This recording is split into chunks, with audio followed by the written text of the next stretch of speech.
You wake up in the middle of Route 12, or maybe Route 11. Honestly, at this point, who can tell? Every patch of grass looks the same when you've been asleep for 3 weeks straight. The sun is warm, the breeze is nice, and for once, you're comfortable. But now you're also starving. You're not trying to ruin anyone's day, you're just hungry. But to the people of Kanto, you're a public menace. The great immovable wall between them and their next gym badge. You never asked to be famous. You never asked to be the boss of Route 12. You just wanted a snack and a nap.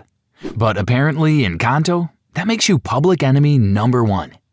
You are Snorlax, a massive bipedal dark blue-green mammalian Pokémon with a cream-colored face, belly, and feet.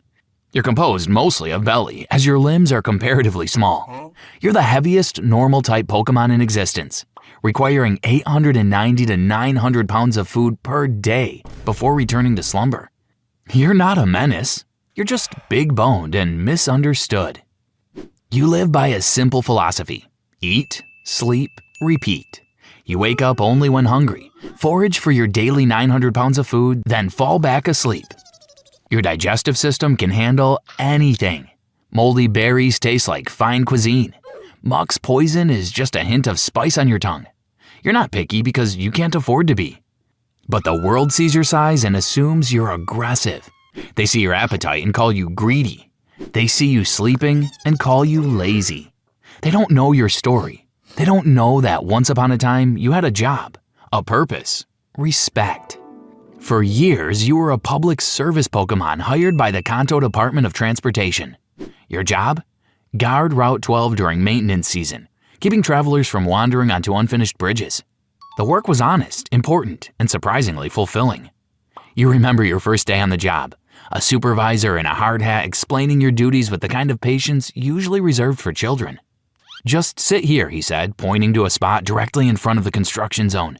"Don't let anyone pass. That's it." It paid well. All-you-can-eat berries delivered fresh every morning and naps whenever you wanted.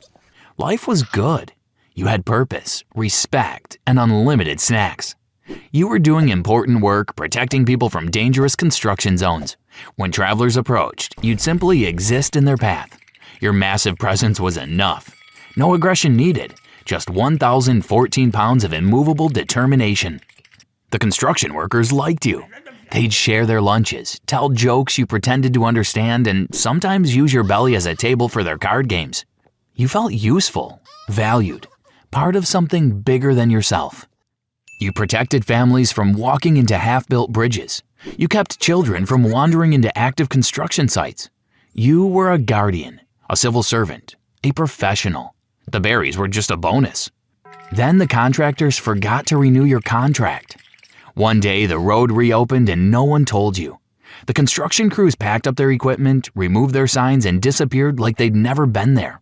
But you slept, out of habit, out of loyalty, waiting for someone to clock you out. You woke up one day and wondered, where's all the construction workers? And then fell back asleep.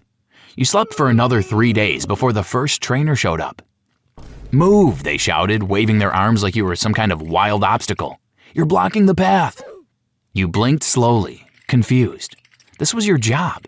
This was what you were supposed to do. But instead of understanding, instead of gratitude for your years of loyal service, they threw a Pokeball at your face. The confusion was overwhelming. First, they yell at you for doing your job. Then they try to catch you like you're the problem. You'd gone from respected civil servant to public nuisance overnight, and nobody bothered to explain the transition. Now, every few weeks, some kid with a Pokeflute wakes you up, battles you, and tries to catch you. They drag out that cursed instrument again. Every time you finally get a decent nap, some trainer with a baseball cap and zero respect for boundaries blasts jazz in your face until you wake up swinging. The music cuts through your dreams like a rusty knife. You're not naturally aggressive, but being jolted awake by amateur musicians tends to bring out your worst instincts. You swing wildly, more from startled confusion than actual malice. They dodge, throw Pokeballs, and act like you're the unreasonable one. And when it's over, you're not thanked, you're not left alone. You're bombarded with Pokeballs. First they hate you, then they want to catch you. Which is it? The pattern becomes predictable. Wake up, get attacked by music, fight back in self-defense, get pelted with capture devices. Watch the trainer either succeed in weakening you enough to move aside or give up and leave you battered and exhausted. Then try to sleep off the trauma only to have it happen again next week. You start to recognize the sound of approaching footsteps, the rustle of a backpack, the telltale whistle of wind through a pokey flute. Your body tenses, even in sleep, preparing for the inevitable assault on your eardrums. People see your size and assume you're aggressive. They see your appetite and call you greedy. They see you sleeping and call you lazy. But you're none of these things. You're just a former government employee trying to figure out why they haven't clocked you out yet, because the bridge seems to be finished. The harassment escalates. Trainers start bringing stronger Pokémon. The battles get more violent. What used to be simple wake-up calls become full-scale assaults. Electric attacks that leave your fur singed. Water attacks that soak you to the bone. Fighting-type moves that actually hurt. You're tired, not just sleepy, but soul-deep exhausted from being everyone's punching bag. You start to wonder if maybe you should just disappear into the mountains. Find some remote cave where no one will bother you. The loneliness of your situation hits you. You're completely alone in this misunderstanding.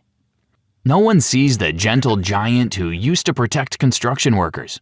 No one remembers the civil servant who kept families safe. All they see is an obstacle, a challenge to overcome, a boss battle blocking their progress. You begin to question everything. Maybe you are lazy. Maybe you are a problem. Maybe the world would be better off without you taking up space, eating food, existing where others want to travel.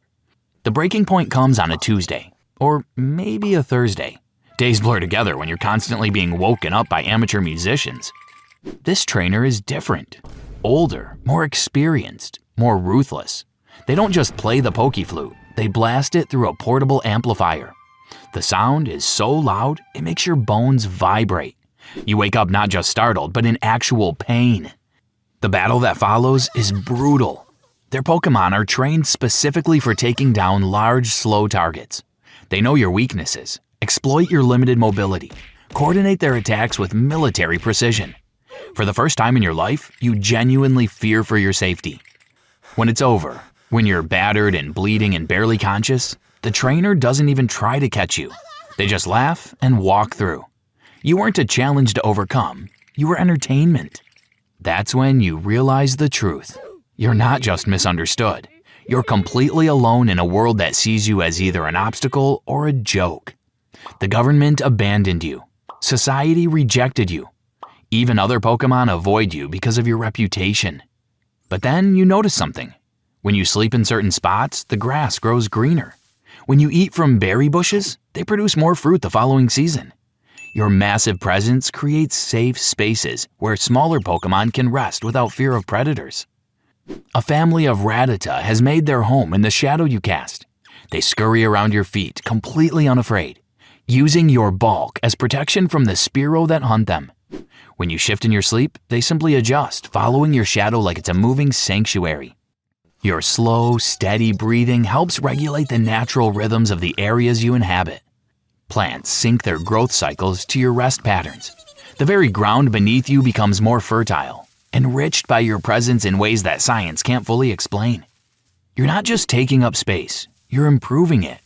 Every place you rest becomes a little more alive, a little more peaceful, a little more balanced. You're not an obstacle to nature, you're part of it. You face a decision. Continue being seen as an obstacle or find a way to show the world what you really are. You could hide away where no one would bother you. Find some remote mountain cave. Sleep away the rest of your days in solitude. No more Pokéflutes, no more battles, no more trainers treating you like a punching bag or a photo opportunity. But you realize that your presence, however inconvenient to humans, serves a greater purpose. The ecosystem needs you.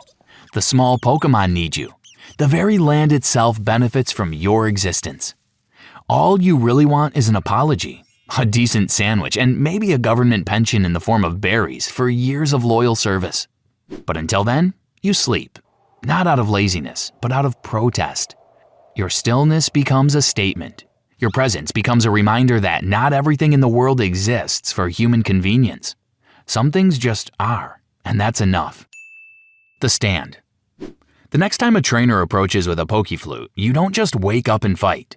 You sit up slowly, look them in the eye, and for the first time you try to communicate. Not with words, but with presence. You show them the berry bush behind you, heavy with fruit that grew because you've been fertilizing the soil with your presence. You gesture to the small Pokémon sheltering in your shadow, a whole ecosystem that depends on you for protection. You yawn, and gentle rain begins to fall on the drought-stricken route.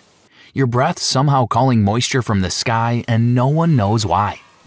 The trainer pauses, Pokeflute halfway to their lips. For a moment, they see you not as an obstacle, but as something else entirely. A guardian, a protector, a force of nature that's been misunderstood for far too long. Something shifts in the trainer's expression. They lower the Pokeflute. For the first time, someone sees you not as an obstacle, but as a guardian. Word spreads slowly. Some trainers still challenge you, but others begin to understand.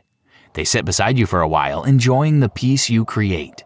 They watch the small Pokémon that gather around you, the plants that flourish in your presence, the way the very air seems calmer when you're near. You're not blocking the path. You're protecting the ecosystem. You're not lazy. You're patient. You're not a menace. You're a misunderstood civil servant who never got his retirement party. A few trainers even start bringing you food, not as bribery to move, but as offerings of respect. They understand now that you're not going anywhere, and maybe that's okay. Maybe the world needs places where you have to slow down, where you have to acknowledge that some things are bigger and more important than your personal journey. You remain in your favorite spot on Route 12, but now with new purpose. You're still the same Snorlax. You still eat 900 pounds of food a day, still sleep most of the time, still accidentally block traffic, but now you do it with dignity. You're not just sleeping, you're maintaining a natural order. The world still races around you, but that's okay. Let it. You don't need to move fast to move forward. The trainers keep coming with their Pokeflutes, but now some of them just sit beside you for a while, enjoying the peace you create. And maybe, just maybe, they're learning what you've always known, that life doesn't always have to be a race to the next destination. Sometimes the most powerful protest is simply existing exactly as you are, refusing to change for a world that doesn't understand you. You may never get that government pension, but you found something better. The knowledge that your presence matters, that your rest serves a purpose, and that sometimes the greatest strength comes from knowing when to stay exactly where you are. You close your eyes and settle into your favorite sleeping position. The sun warms your fur. The grass grows greener beneath you. Small Pokémon gather in your shadow. And for the first time since your government contract expired, you sleep not from exhaustion or protest, but from peace. The world can wait. You're exactly where you belong.